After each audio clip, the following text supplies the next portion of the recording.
My child, I have been watching you brace for a grip that is not coming. Not a hard hand, not a shove, not the heavy pressure of someone forcing you down a road you never chose. Something softer has been resting near you. A steadying. An open palm against the small of your back, where the spine begins its curve. The kind of touch a parent uses to walk a small one through a crowded room without a single word.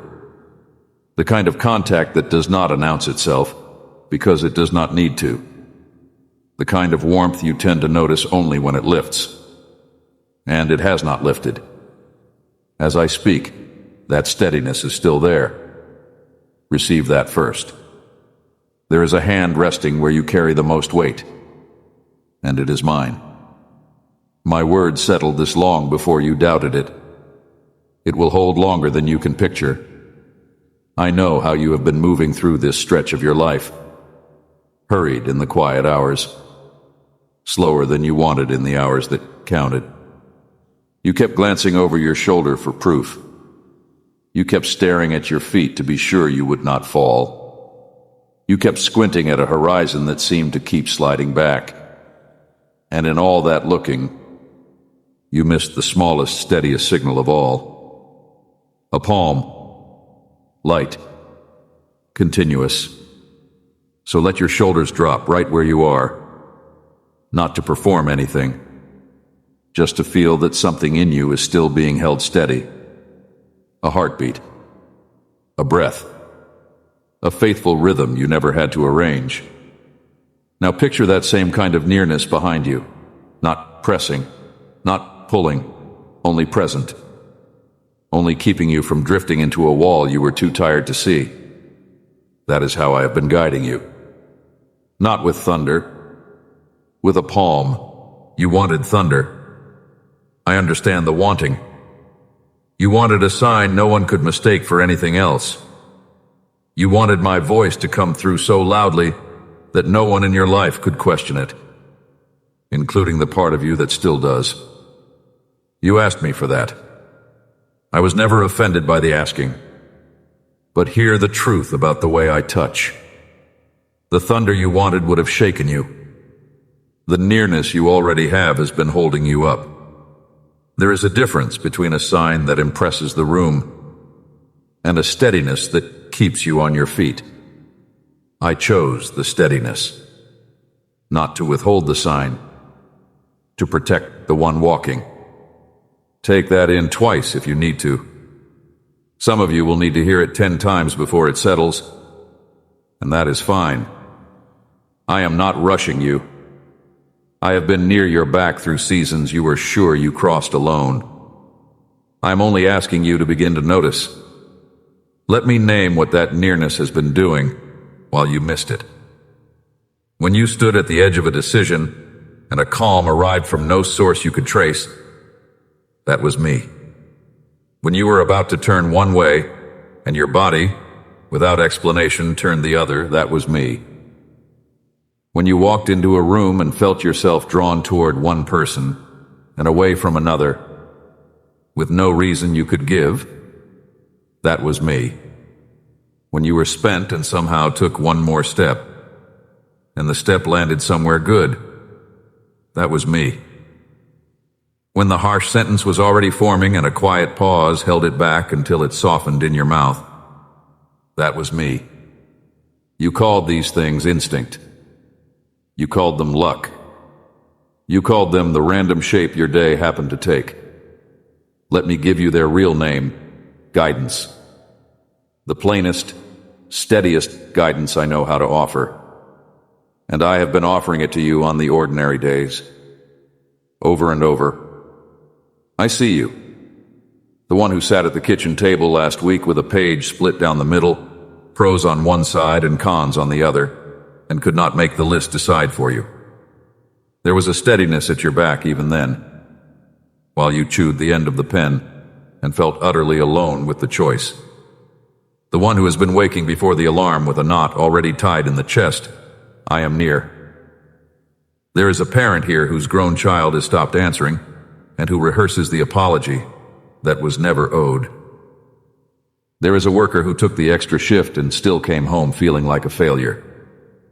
The friend who used to ask how the waiting was going has gone quiet, and the silence stung more than the question ever did. Your prayer has gotten shorter. Some days it is only a name said into the dark. None of this is hidden from me.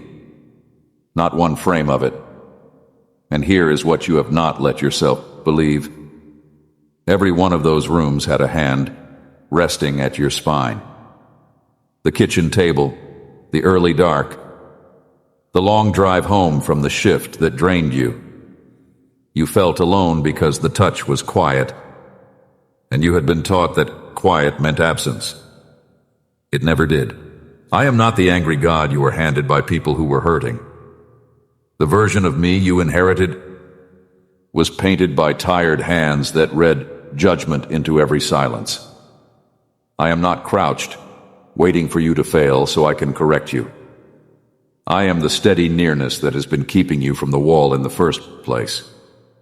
The correction you keep flinching from is not on its way, because correction is not what I am holding out.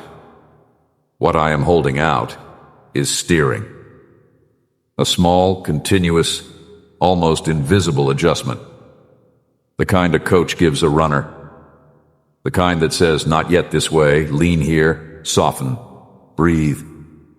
Some of you have braced your whole life for a heavy grip. So when a light touch came, you could not read it. You thought it was nothing. You thought you were on your own. You thought the lack of pressure meant the lack of presence. Let me correct the reading. The lightness was the proof. Only a very close hand can rest that lightly. A stranger has to push. A parent only has to let the fingers rest.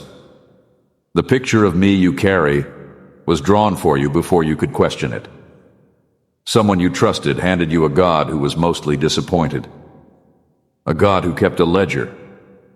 A God whose attention you only earned on the days you behaved, and whose face turned away on the days you did not. You learned to read every hard stretch as a punishment, and every silence as a verdict. So you have spent years trying to manage a relationship with a God who never existed. Measuring, performing, apologizing for being tired. Set that picture down. It was never me. My word does not describe a God who waits with crossed arms. It describes a shepherd who leaves the flock to find the one. A father who runs down the road while the sun is still far off. Who does not wait for the rehearsed speech. Who is already calling for the robe. That is the disposition behind the hand on your back. Not reluctance.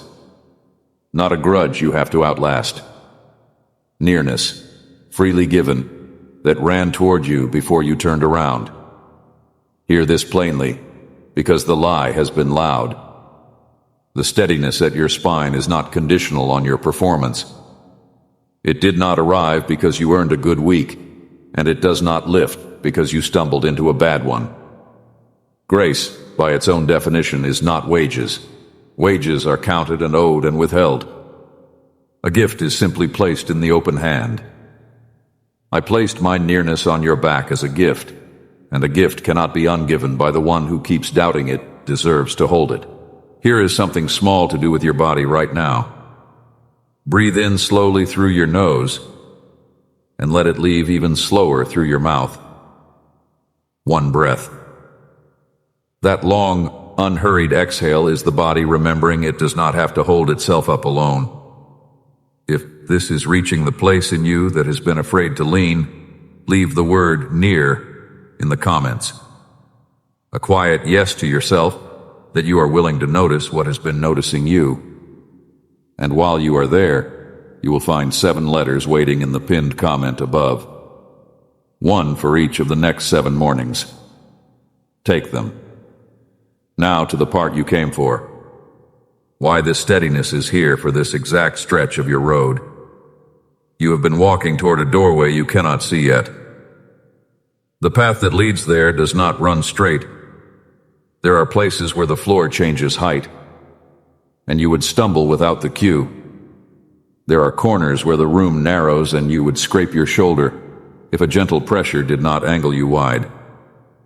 There are stretches where you slow without knowing why, and a steadiness keeps your pace from collapsing. I have been walking you toward that door. Not dragging. Walking. There is a difference, and the people who confused you about me rarely made it clear. Dragging is what fear does. Dragging is what shame does. Dragging is what every voice did that wanted to make you smaller and move you where you did not want to go. They put a grip on you that was not asking, a pressure that was deciding. I am not that. I have never been that. The hand at your spine is always asking, every step. It invites you to lean into the direction it offers, and it waits for you to lean.